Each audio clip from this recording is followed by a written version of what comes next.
Assalamualaikum warahmatullahi wabarakatuh. Ketemu kembali di channel yang cerdas, jernih, jujur, dan pemberani. Saya memberi topik bahasan kali ini bahwa SEMA tidak bisa dijadikan novum karena SEMA bukan alat bukti. Ya. Jadi tanggal 26 Agustus itu hari Rabu tahun 2026 saya berada langsung di Pengadilan Negeri Cibinong dari luar, kemudian masuk ke ruang sidang menyaksikan persidangan peninjauan kembali atau PK dalam perkara antara PT Sentul City melawan PT Like Instrumenindo. Nah, ada beberapa hal menarik ya, mengingat saya sebagai advokat ini kan ya sudah cukup lumayan ya, berpatar lebih dari 33 tahun ya. Ada beberapa yang saya amati ya. Jadi PT Like Instrumenindo itu memperoleh tanah secara sah pembelian dari PTB pada tahun 1991. Sebuah perusahaan milik negara atau BUMN. Setelah itu PT Like Instrumenindo melakukan pembebasan terhadap para penggarap dengan memberikan ganti rugi atas garapan mereka. Jadi legal ya. Tanah tersebut kemudian menjadi objek sengketa dan digugat oleh PT Sentul City pada tahun 2023. Perkara ini akhirnya sampai pada tahap peninjauan kembali. Padahal saya beritahu itu 91 itu sudah HGB dan sudah pernah diperpanjang. Artinya tidak ada masalah. Nah, disinilah muncul beberapa hal yang menurut kami patut dipertanyakan. Pertama, tadi saya mengikuti bahwa advokat PT Sentul City, saudara Danilo Dwik Peter, itu dia berposisi sebagai pihak yang menemukan novum atau bukti baru. Jadi tidak cantik mainnya ya. Ya, ini berupa surat edaran Mahkamah Agung yang menarik di dalam proses persidangan tersebut. Advokat ini juga disumpah terkait novum. Kalau cerdik kan mestinya bukan dia itu yang disumpah ya. Kemudian yang kedua, di dalam persidangan tersebut, ini yang penting juga nih, jadi dua kejanggalan itu. Dia hadir mengaku mewakili PT Sentul City, tapi kita harus lihat ya, kalau itu badan hukum, surat kuasa pun harus diajukan berdasarkan ADART. Artinya ADART PT Sentul City itu yang berwenang keluar itu siapa? Tadi tidak muncul di situ. Kemudian yang ketiga, dan ini yang paling menarik. Teman-teman harus tahu, para mahasiswa saya harus tahu, novum yang digunakan dalam PK kali ini berupa SEMA atau surat edaran Mahkamah Agung yang pada dasarnya merupakan pedoman bagi lingkungan peradilan intern begitu. Jadi kali ini kita akan coba breakdown atau kupas satu persatu SEMA dan apakah SEMA itu bisa dijadikan novum atau bukti baru. Pertama, kita pertegas dulu ya, kita berikan penjelasan. SEMA itu apa? SEMA itu regulasi atau surat edaran internal. Jadi kita mulai dari pertanyaan yang mendasar, yang untuk menyamakan frekuensinya. Sebenarnya SEMA itu apa? Apakah dia selevel dengan undang-undang yang mengikat kita semua? Undang-undang pun tidak bisa dijadikan novum. Kemudian yang berikutnya, sahabat akal waras, SEMA adalah singkatan dari surat edaran Mahkamah Agung. SEMA merupakan bentuk edaran dari pimpinan Mahkamah Agung yang ditujukan khusus kepada seluruh jajaran peradilan di bawahnya, yang isinya berupa bimbingan, petunjuk, dan arahan di dalam penyelenggaraan peradilan, baik itu yang bersifat administratif maupun yudisial, yang dirumuskan berdasarkan rapat pleno Kamar Perdata Mahkamah Agung. Ini saya tujukan buat mahasiswa Universitas Juanda, mahasiswa Universitas Islam Sultan Agung, mahasiswa Jana Badra Jogja, dan mahasiswa UNS serta UMS karena dulu saya mengajar di situ. Nah, sekarang kita bicara ini. SEMA sekali lagi bukan peraturan perundang-undangan. SEMA tidak masuk di dalam hierarki peraturan perundang-undangan sebagaimana yang diatur di dalam Undang-Undang Nomor 12 Tahun 2011 Yungto yang diperbarui dengan Undang-Undang Nomor 13 Tahun 2022. SEMA ini diklasifikasikan sebagai peraturan kebijakan. SEMA adalah instrumen kebijakan internal Mahkamah Agung. Jadi Mahkamah Agung itu atasannya dari pengadilan untuk mengatur dalam tanda petik rumah tangga peradilan mereka sendiri. Jadi bukan aturan yang mengikat publik secara umum sebagaimana undang-undang. Lalu yang kedua, apa fungsi SEMA? Mengapa hakim berpedoman kepada SEMA? Kalau SEMA ini hanya peraturan kebijakan internal, lalu untuk apa SEMA ini dibuat dan apa fungsinya? Nah, ini saya terangkan nih, ada 3 nih. Di dalam sistem peradilan kita, SEMA memiliki 3 fungsi utama yang sangat krusial bagi para hakim. Pertama, dia sebagai pedoman. Jadi SEMA memberikan panduan praktis pelaksanaan tugas bagi hakim di tingkat pertama, di tingkat banding hingga Mahkamah Agung di dalam menangani perkara. Lalu yang kedua, mengisi kekosongan hukum, karena hakim itu tidak boleh menolak perkara apapun. Ketika hukum tertulis kita belum mengatur satu hal secara jelas, maka SEMA hadir sebagai instrumen pengisi kekosongan agar hakim tidak gamang atau tidak ragu-ragu di dalam mengambil keputusan di persidangan. Yang ketiga nih, menjaga kesatuan penerapan hukum. Kalau saya selalu bilang sistem peradilan pidana, maka SEMA ini menjaga kesatuan hukum. Yang paling vital, SEMA berfungsi menjaga agar penerapan hukum di seluruh pengadilan di Indonesia dari Sabang sampai Merauke itu selaras, seragam, konsisten. Tujuannya agar ada kepastian hukum. Ya. Berikutnya kita bicara juga ya bahwa SEMA itu tetaplah administrasi yudisial, bukan alat bukti untuk memenangkan sebuah kasus. Nah, yang ketiga nih, alat bukti dalam mengukur perdata di mana letak posisi SEMA kalau kita melihat bukti-bukti. Sekarang kita masuk ke inti persoalan. Jadi hukum acara perdata kita ketika kita bersilat lidah atau bertahun di pengadilan perdata, apa saja pembuktiannya? Secara limitatif sudah diatur, alat bukti itu sudah secara limitatif terbatas diatur di pasal 186 KUH Perdata dan Yungto pasal 164 HR atau pasal 284 RBG buat yang luar Jawa hanya ada 5 alat bukti yang sah. Pertama, surat. Surat itu berarti bukti tertulis ya. Seperti atau autentik notaris, sertifikat tanah, surat perjanjian ya yang dibuat para pihak. Kemudian bukti saksi. Saksi itu harus orang luar, artinya bukan anak, bukan saudara ya yang melihat, mendengar atau mengalami sendiri peristiwa sengketa tersebut. Kemudian persangkaan. Kesimpulan yang ditarik hakim dari peristiwa yang sudah terbukti itu persangkaan ya. Kemudian yang keempat, pengakuan, pernyataan sepihak yang membenarkan dalil lawan tersebut. Ini biasa dipakai ini ya pengakuan. Yang kelima, pernyataan khidmat atau sumpah. Sumpah itu pernyataan khidmat di depan hakim yang disumpah dengan Al-Quran atau kitab lain kalau dia bukan agama Islam ya. Pertanyaannya, apakah SEMA itu termasuk di dalam salah satu dari 5 alat bukti? Jawaban tegas dari awal sampai sekarang saya jawab, sama sekali SEMA bukan alat bukti.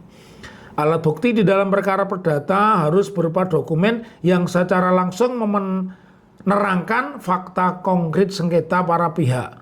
Sedangkan SEMA adalah dokumen normatif atau dokumen yuridis yang berisi pedoman umum bagi hakim atau doktrin hukum yang dianut di seluruh dunia menyatakan novum adalah fakta baru, bukan hukum baru. SEMA itu hukum acara atau pedoman hukum, bukan fakta, apalagi bicara tentang penegasan kepemilikan tanah. Bisakah surat edaran Mahkamah Agung menjadi alat bukti? Secara hukum surat edaran Mahkamah Agung atau SEMA sama sekali tidak bisa menjadi alat bukti persidangan.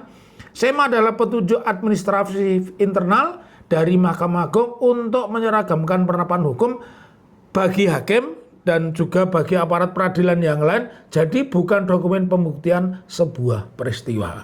Lalu keempat, mengapa Mahkamah Agung ya harus menolak PK yang hari ini atau Rabu 26 Agustus 2026 diajukan? Maka saya tegas mengatakan PK mereka wajib ditolak. Kenapa? Karena kalau kita bedah kasus konkretnya, kekalahan telak itu sudah dialami di tingkat kasasi dalam perkara antara PT Lex, Instrumen Indo melawan PT Sentul City, yang mana di dalam putusan kasasi nomor 3760K garis miring Perdata garis miring 2025 MA atau Mahkamah Agung RI menerangkan PT Lex menyebutkan bahwa pengadilan negeri tidak berwenang mengadili perkara tersebut dan mereka mengatakan yang berwenang adalah peradilan TUN. Oleh karena itu PT Lex Instrumen Indo dimenangkan. Jadi terus berlanjut karena tidak terima dengan kekalahan itu, pemohon mengajukan peninjauan kembali atau kita mengenalnya PK kapan? 28 Juli 2026 dengan menyodorkan SEMA nomor 10 tahun 2020 sebagai novum atau bukti baru. Secara hukum permohonan peninjauan kembali ini wajib ditolak atau tidak dapat diterima. Kenapa? Ada 6 alasan yuridis yang sangat layak dipertimbangkan. Pertama, SEMA bukan alat bukti perdata, bukan novum. Seperti yang kita bahas tadi, SEMA nomor 10 tahun 2020 adalah aturan kebijakan administratif internal Mahkamah Agung, bukan bukti surat tertulis atau menerangkan fakta sengketa tanah. Maka SEMA tidak membuktikan apapun tentang kepemilikan atau keaslian fisik sebuah dokumen, ya. Lalu yang kedua, SEMA nomor 10 tahun 2020 bukan penemuan baru. Kenapa? Karena syarat mutlak novo menurut ketentuan pasal 67 huruf B Undang-Undang Mahkamah Agung adalah bukti tersebut tidak dapat ditemukan saat persidangan berlangsung. Nah, SEMA ini kan berbunyi SEMA nomor 10 tahun 2020, artinya itu sudah diterbitkan dan dipublikasikan secara terbuka melalui website resmi Mahkamah Agung sejak 18 Desember 2020. Jadi kalau kita pelajari, sengketa ini kemudian baru didaftarkan di Pengadilan Negeri Cibinong pada tahun 2023 dan diputus kasasi tahun 2025. Jadi semua orang dianggap tahu aturan atau kalau kita mengenal itu ya fiksi hukum. Jadi sangat tidak masuk akal jika pemohon mengklaim baru menemukan SEMA itu pada Juli 2026, ya. Ketiga, ini bisa disebut sebagai penyelundupan hukum dan kadaluarsa. Kenapa? Karena pemohon peninjauan kembali itu menuduh hakim kasasi keliru menerapkan hukum karena mengabaikan SEMA secara hukum. Alasan hukum keliru itu masuk ranah kekhilafan hakim. Tuh, baca tuh, pasal 67 huruf F Undang-Undang Mahkamah Agung. Jadi bukan alasan novum, tapi pengajuan PK karena kekhilafan. Karenanya hakim dibatasi tenggat waktu 180 hari sejak putusan itu inkrah atau berkekuatan hukum tetap. Putusan tersebut jatuh pada tanggal 13 November 2025. Yang artinya batas akhir pengajuannya kalau berpedoman pada 13 November 2025 itu terjatuhnya pada 12 Mei 2026. Karenanya mereka baru mengajukan PK 30 Juli. Alasan kekhilafan hakim ini sudah kadaluarsanya 79 hari.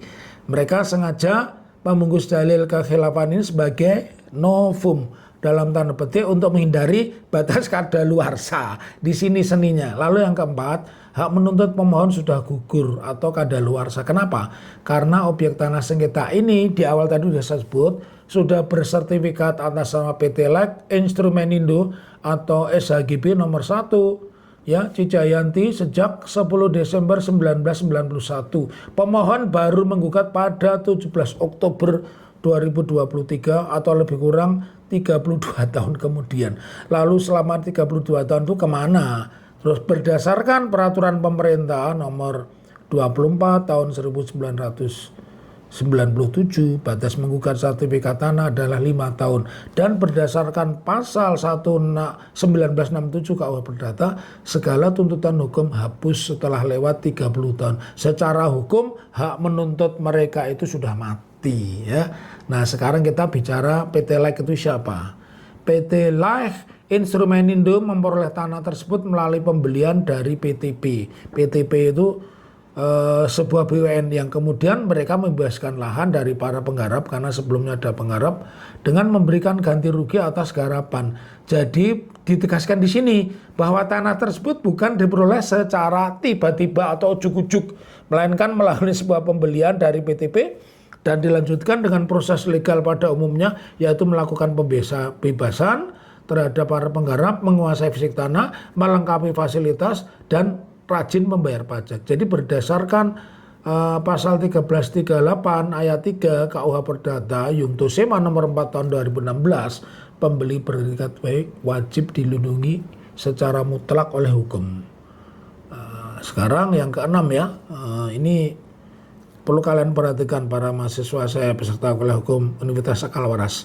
Di dalam menjaga marwah kepastian hukum, bayangkan kalau SEMA atau perkembangan tafsir hukum yang bisa dijadikan novum, maka putusan pengadilan apapun di Indonesia besok-besok bisa dibatalkan kembali secara sepihak dengan menjadikan SEMA. Hal ini tentu menghancurkan asas kepastian hukum dan sebutan pengadilan benteng terakhir keadilan. Karena pada akhirnya status itu bisa dibatalkan dengan SEMA. Kalau kita melihat lebih tajam lagi ya, bahwa gaji hakim itu sudah naik hingga 300%. Kenaikan ini tentu saja harus diikuti dengan profesionalitas, kualitas, kapabilitas, dan terutama integritas mereka sebagai penjaga marwah pengadilan dan Mahkamah Agung. Karena itu pengawasan oleh Badan Pengawas Mahkamah Agung dan Komisi Yudisial harus lebih progresif. Jadi bukan diminta, tapi harus mengawasi apakah model SEMA-SEMA seperti ini dibiarkan itu, ya. Kemudian jangan sampai pengawasan baru bergerak setelah kasus besar muncul seperti Saruf Rikar. Saruf Rikar ini kalau dibongkar kan kena semua ini. Kenapa hanya Saruf Rikar ya? Kesimpulannya, para mahasiswa saya peserta kuliah hukum Universitas Sakal Waras, peninjauan kembali atau PK adalah upaya hukum luar biasa dengan syarat yang sangat ketat. Karenanya peninjauan kembali bukan jalan untuk mencari-cari alasan baru hanya karena tidak siap menerima kekalahan. Jadi kalau orang kalah tiba-tiba ngajukan PK, PK-nya SEMA, PK-nya undang-undang, kacau ini negara. Karena itu jika alat PK hanya menggunakan surat edaran Mahkamah Agung atau SEMA sebagai novum, hal itu pantas dipertanyakan. Sebab SEMA itu bukan alat bukti di dalam perkara perdata. Dan karenanya melalui tayangan channel Salam Akal Waras saya mengimbau PN Cibinong tidak menerima dan meneruskan berkas PK dengan alasan novum berupa sirma. Karena SEMA itu sudah bukan alat bukti dan sudah kadaluarsa kalau itu dijadikan novum. Sekian. Salam Akal Waras, tetaplah menjadi orang yang cerdas, jernih, jujur, dan pemberani. Assalamualaikum warahmatullahi wabarakatuh. Merdeka!